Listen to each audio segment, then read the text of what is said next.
Elle jette son enfant dans la poubelle. Mesdames et messieurs, bienvenue. Si vous êtes nouveau sur la chaîne, prenez juste une seconde pour vous abonner avant de continuer. La fin de cette histoire est vraiment triste et remplie d'émotions. Restez jusqu'à la fin pour découvrir de quoi il s'agit. La lune se tenait haute dans le ciel, pâle et mystérieuse, comme si elle observait chaque battement du monde en silence. Dans les ruelles sombres de la ville, le vent soufflait entre les murs, portant avec lui l'odeur du marché et celle de la poussière. Amina avançait lentement, les bras serrés contre sa poitrine. Dans ses bras, un petit être frémissait, enveloppé dans un linge blanc, fragile comme une flamme dans la tempête. Ses yeux gonflés par les larmes fixèrent le sol. Elle n'avait plus de force, plus de refuge. Rejetée par sa famille, abandonnée par l'homme qui lui avait promis l'amour, elle errait depuis des jours avec pour seul trésor ce bébé qu'elle ne pouvait nourrir. La faim la rongeait, la honte la suivait. Elle avait cherché de l'aide, mais partout, on lui avait fermé les portes. Cette nuit-là, la pluie commença à tomber. Elle se réfugia près d'une vieille poubelle en métal, éclairée faiblement par un lampadaire vacillant. Le vent fit claquer le couvercle contre le rebord. Amina sentit son cœur battre à tout rompre. Elle regarda le visage endormi de son enfant. Ses petits doigts s'agrippaient à son linge, innocent, inconscient. « Pardon » murmura-t-elle d'une voix tremblante. « Pardon, mon ange. » Elle souleva le couvercle de la poubelle. L'odeur la repoussa. Elle ferma les yeux, pleura encore. Mais la douleur de ne rien pouvoir offrir à cet enfant la déchirait plus que tout. Alors, lentement, elle posa le bébé à l'intérieur, sur un vieux morceau de tissu. Un cri déchira la nuit. Un cri faible, mais plein de vie. Amina eut un sursaut. Elle voulut le reprendre. Elle voulut hurler. Mais ses jambes refusèrent de bouger. Son cœur éclata en silence. Puis elle recula, un pas, deux pas, avant de s'enfuir dans la ruelle, avalée par l'ombre. Le cri, lui, ne cessa pas.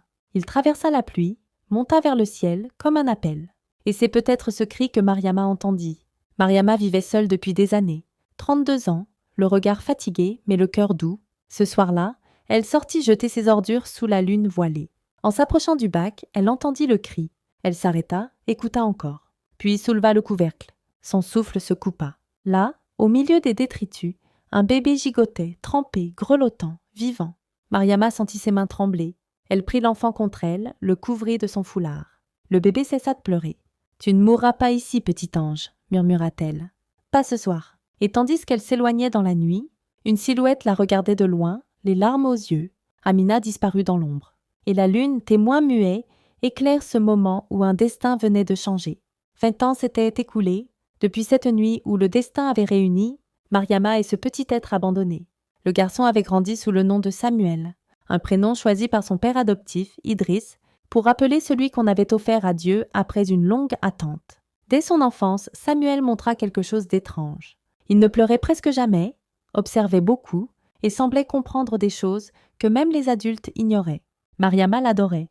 Elle le chérissait comme le trésor qu'elle avait longtemps attendu. Chaque matin, elle le regardait dormir avant de partir au marché, remerciant le ciel d'avoir posé sur elle cette grâce. Mais au fond d'elle, une peur demeurait, silencieuse et constante. Une peur que le secret éclate, car seules elle et Idriss savaient que Samuel n'était pas né de son ventre, mais trouvé parmi les ordures, un soir de pleine lune.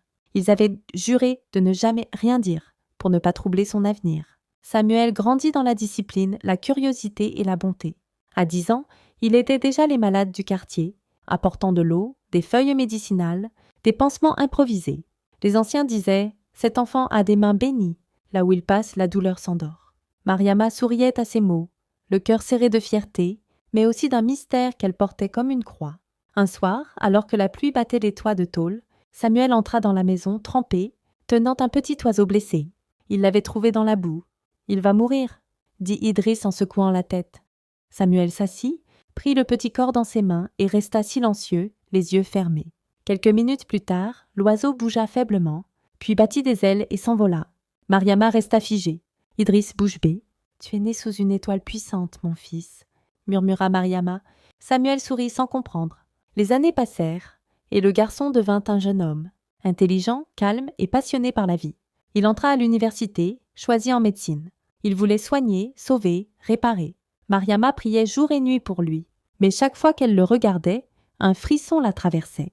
Car parfois, au détour d'une rue, elle croyait voir dans ses traits l'ombre d'une femme qu'elle n'avait jamais oubliée, celle qu'elle avait vue s'éloigner cette nuit-là, après avoir abandonné l'enfant. Ce souvenir la hantait encore. Pendant que Samuel traçait sa route vers la médecine, Quelque part à l'autre bout de la ville, Amina vivait dans la misère. Les années avaient gravé sur son visage les marques du remords. Elle n'avait jamais eu d'autre enfant. Son ventre, comme maudit, resta stérile. Chaque nuit, elle rêvait du cri de son bébé dans la poubelle. Parfois, elle se réveillait en larmes, le cœur battant, comme si ce cri traversait encore les années pour la hanter. Pour survivre, elle faisait des ménages, lavant les habits d'étrangers. Le monde l'avait oubliée, mais sa conscience, elle, ne l'avait jamais lâchée. Elle priait souvent, demandant à Dieu de lui pardonner. Mais aucun pardon ne lui semblait assez grand pour effacer ce qu'elle avait fait. Un matin, alors qu'elle se rendait au marché, elle croisa une scène étrange. Une mère félicitait son fils pour avoir été reçu à la faculté de médecine. Le garçon souriait, modeste, entouré de ses amis. Amina sentit quelque chose dans sa poitrine. Un instinct, une impression qu'elle ne pouvait expliquer. Le jeune homme avait un regard doux, une aura lumineuse. Elle sentit ses larmes monter sans raison. Puis elle s'éloigna, le cœur lourd, sans savoir que le destin venait de la frôler sans bruit. Pendant ce temps, Mariama tomba malade. Une toux persistante, des vertiges, des douleurs étranges. Elle ne dit rien à Samuel, pour ne pas le perturber dans ses études. Mais la maladie gagnait du terrain, silencieuse. Un soir, alors qu'il rentrait, il la trouva évanouie. Il la porta jusqu'à l'hôpital le plus proche. Son visage était pâle, son souffle court. Le jeune médecin de garde le regarda avec compassion. « On doit faire des examens plus poussés. » Samuel hocha la tête, la gorge nouée. Il passa la nuit à veiller au chevet de celle qu'il appelait « maman ». Dans son cœur, une peur qu'il ne connaissait pas grandissait. Il sentait que quelque chose se préparait, quelque chose que ni la science, ni la foi ne pouvaient arrêter. Le lendemain matin, les résultats tombèrent. Mariama souffrait d'une insuffisance rénale avancée. Il fallait une greffe, rapidement. Samuel sentit le sol se dérober sous ses pieds.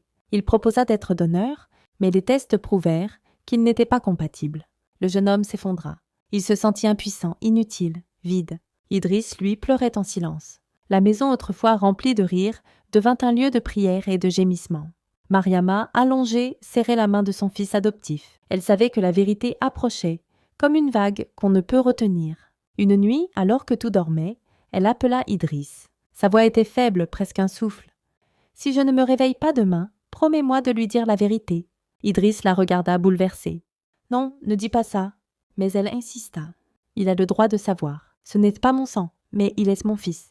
Je veux qu'il sache d'où il vient, pour qu'il comprenne où il va. » Idriss acquiesça en silence. Les larmes coulèrent sur son visage ridé. Le poids du secret devenait insupportable. Mariama ferma les yeux, paisible. Elle pensait à cette nuit, à ce cri, à la main de ce bébé qu'elle avait tenu pour la première fois. Une larme glissa de son œil fermé. « Que Dieu me pardonne !» Mais au petit matin, contre toute attente, elle ouvrit les yeux. Samuel dormait à son chevet. Lorsqu'elle le vit, un faible sourire éclaira son visage. Elle sut qu'elle devait encore rester, le temps que la vérité s'accomplisse. Quelques semaines plus tard, Mariama fut transférée dans un plus grand hôpital de la capitale. Samuel, désormais médecin stagiaire, obtint l'autorisation d'y travailler pour rester près d'elle. Il enchaînait les gardes, dormait peu, vivait dans le bruit des machines et l'odeur du désinfectant. Son seul but, sauver sa mère. C'est dans cet hôpital que le destin allait frapper à nouveau. Un soir, une ambulance arriva en urgence. Une femme âgée, inconsciente, victime d'une crise cardiaque. Samuel fut appelé à la salle d'opération. Il entra, concentra son esprit et se mit au travail. L'équipe autour de lui le suivait, confiante. Ses gestes étaient précis, rapides, maîtrisés. Après de longues minutes, le cœur de la patiente repartit. L'équipe applaudit discrètement. Samuel soupira, soulagé. Mais lorsqu'il leva les yeux vers le visage de la patiente, son sang se glaça. Il ne savait pas pourquoi, mais ce visage lui semblait familier. Très familier. Il resta figé, le cœur battant, comme si une vérité invisible venait de frapper à sa porte. Dehors, la lune était pleine. Exactement comme cette nuit-là, 20 ans plus tôt. Samuel resta figé devant le visage de la patiente. Son regard ne pouvait se détacher de celui de la femme allongée devant lui. Il y avait dans ses yeux quelque chose d'inexplicable, une émotion lointaine, comme un souvenir enfoui qui remontait à la surface. Son cœur battait avec une intensité étrange, faisant trembler ses mains malgré lui. L'air de la salle sembla s'épaissir. Le silence s'installa, suspendu entre eux deux. Il ne comprenait pas pourquoi cette femme, qu'il voyait pour la première fois, éveillait en lui une telle familiarité. Il avait soigné des centaines de patients, mais jamais il n'avait ressenti un tel vertige. Chaque respiration, chaque battement de cœur semblait suivre un rythme invisible qu'il partageait sans le savoir. Dans la chambre voisine, Mariama observait la scène à travers la vitre. Ses doigts se crispèrent sur le drap, son souffle devenait court. Elle savait que le moment qu'elle redoutait depuis 20 ans était arrivé. Le secret qu'elle portait allait éclater et rien ne pourrait plus l'arrêter. La vieille femme, faiblement consciente, ouvrit les yeux. Samuel fit un pas, lentement, comme attiré par une force qu'il ne contrôlait pas. Leurs regards se croisèrent. Pendant une seconde, le monde s'effaça. Une image traversa son esprit, la lune, un drap blanc, une silhouette dans l'ombre. Il ne savait pas d'où venait ce souvenir, mais il sentait qu'il lui appartenait. Le cœur de la patiente battait faiblement, pourtant ses yeux brillaient d'une lumière étrange, presque familière. Elle tenta de parler, mais sa voix se perdit dans un souffle. Samuel sentit une sueur froide couler le long de sa nuque. Une peur qu'il ne pouvait nommer l'envahit.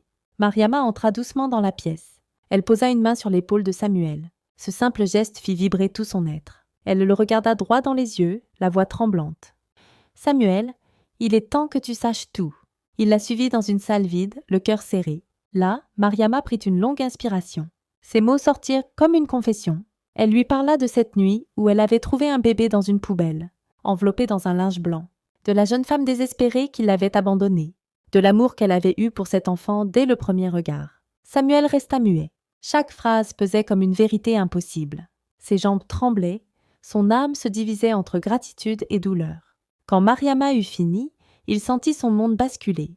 Il comprit enfin. Cette femme qu'il venait de sauver, c'était elle, sa mère. Le lendemain, Samuel se rendit dans un quartier reculé de la ville, là où les souvenirs de sa mère biologique, Amina, pouvaient encore être vivants. La tension dans ses muscles était palpable. Il ne savait pas comment elle réagirait.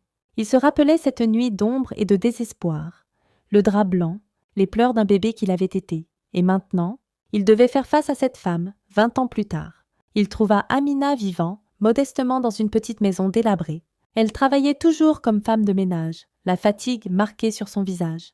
Lorsqu'elle leva les yeux et vit Samuel, elle pâlit. Ses mains tremblaient. « Je... balbutia-t-elle. Samuel entra sans un mot. Le silence entre eux était plus lourd que n'importe quel cri.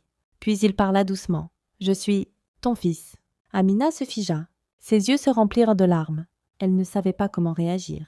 La culpabilité, la peur, la honte, tout se mélangeait en elle.